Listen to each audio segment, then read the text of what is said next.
O maior escândalo financeiro da história do Brasil tem raízes profundas. Eu queria falar agora sobre o governador Ratinho, que está acontecendo lá no Paraná. Hoje tem uma reportagem na nossa página do UOL falando de um empreendimento de luxo que está sendo construído no interior do Paraná, numa área de preservação ambiental. O resort tem entre os seus investidores quem? O apresentador Ratinho, Carlos Massa, que já teve entre os sócios familiares do ministro Dias Toffoli.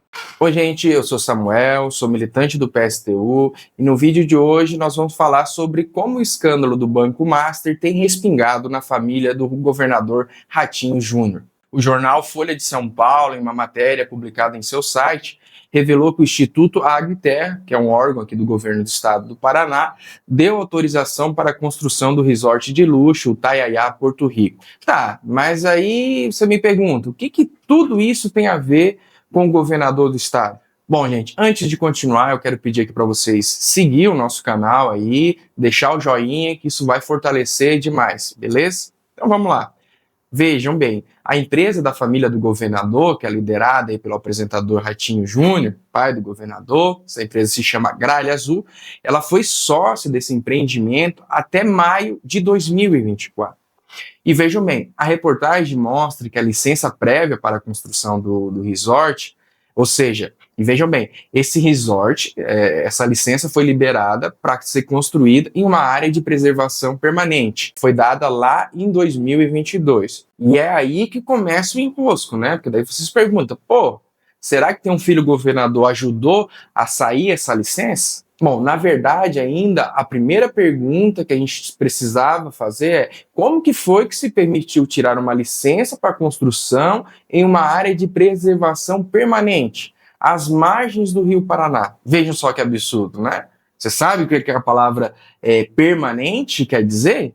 A área de preservação permanente, ou seja, que não poderia ser tocada em nenhuma hipótese. O negócio foi tão absurdo que o Ministério Público Federal chegou a mover uma ação contra a construção desse resort de luxo, pois, obviamente, os danos ambientais seriam irreversíveis. Não à toa que essa área foi considerada uma área de preservação permanente, ou seja, intocada por lei. E a coisa não para por aí. Após essa ação do Ministério Público Federal, que suspendeu a licença, o governo entrou na justiça. E aí você pode me perguntar, pô, mas o certo não seria, se a empresa se achou prejudicada, ela entrar na justiça para reclamar alguma coisa? Sim, é isso mesmo, óbvio, seria a empresa entrar na justiça. Mas o que o governo do estado fez? Ele mesmo entrou com a ação para defender os interesses desse empreendimento dessa empresa. Essa empresa em que o Ratinho pai era sócio. Cara, nesse angu tem muito caroço. E sabe por que o interesse do governo? Porque os investidores estavam reclamando e, óbvio, por isso a família Ratinho Júnior ia perder dinheiro, porque ela era sócia desse investimento. Não à toa que logo depois que se fechou um acordo para que não fosse mais construído em área de preservação ambiental, a empresa da família Ratinho pulou fora do barco.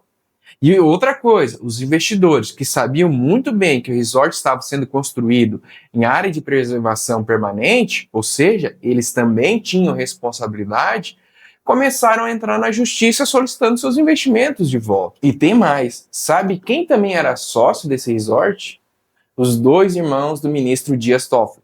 Isso mesmo, o mesmo que tentou abafar o caso do Banco Master, o maior escândalo da história financeira do Brasil, de tudo quanto foi forma. Inclusive, as investigações apontam que Toffoli pode ter usado aí os seus irmãos, né, seus parentes, como laranja. Ou seja, é possível que as falcatruas do Banco Master estejam relacionadas à construção desse resort e que a família Ratinho esteja junto nesse balaio todo enlameado.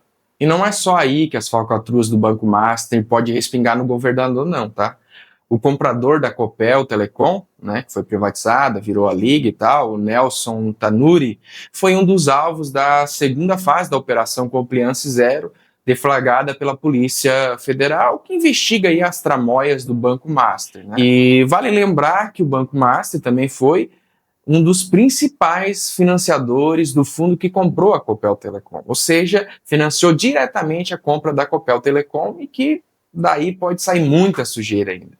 Vejam bem, gente, todas essas picaretagens, elas não são um problema isolado dessa sociedade em que vivemos. Esse é apenas um caso que veio à tona. De modo geral, essa é a regra.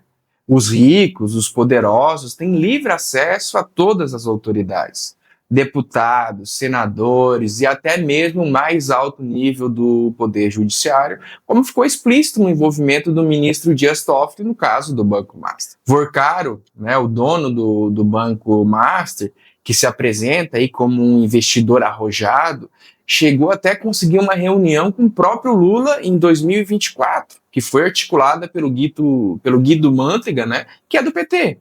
Como já dizia o velho Marx, né, o governo, o parlamento não passa de um balcão de negócios da própria burguesia. Diga-se de passagem, esse escândalo envolveu desde a esquerda até a ultradireita. Essa gente, os grandes empresários, têm todo esse acesso, pois são eles que de fato governam, sabe?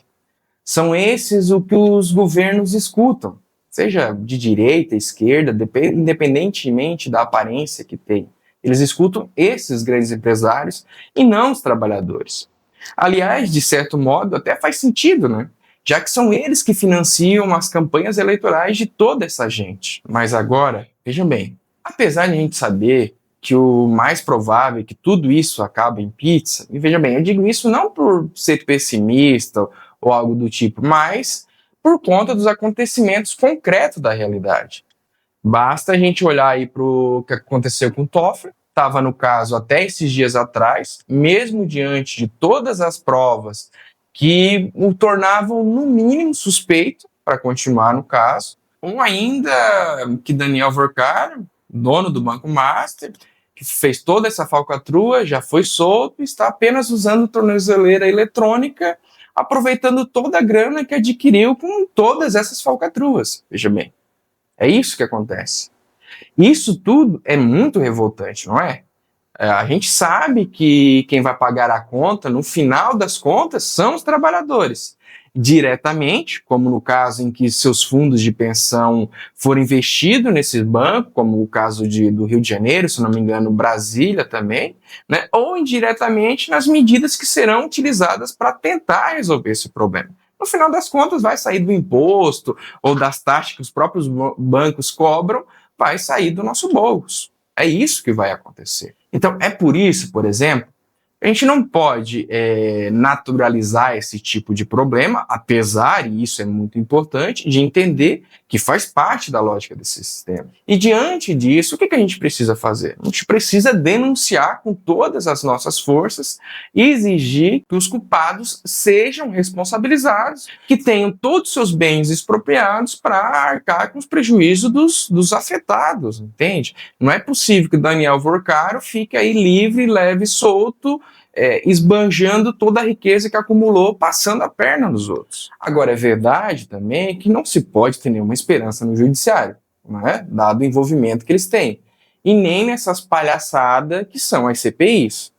Ah, beleza, então o que fazer, Samuel? O que a gente pode fazer? Bom, primeira coisa, gente, é preciso fazer essas lutas, é preciso denunciar isso, né? Exigir que sejam presos, expropriados, mas ao mesmo tempo a gente tem que ter uma luta para construir uma alternativa política da nossa classe, para que a gente possa de fato construir um governo verdadeiro dos trabalhadores, um governo de trabalhadores para os trabalhadores e não como é hoje, onde os ricos têm livre acesso a todos os poderes, enquanto o governo privatiza os rios para atender os interesses do agronegócio, enquanto mente para os indígenas, que lutam bravamente, inclusive neste momento, com a ocupação da Cargill, ou o próprio PL aí para atender os interesses do iFood e seus similares, legalizando a precarização do trabalho dos entregadores para encher o bolso dessas empresas.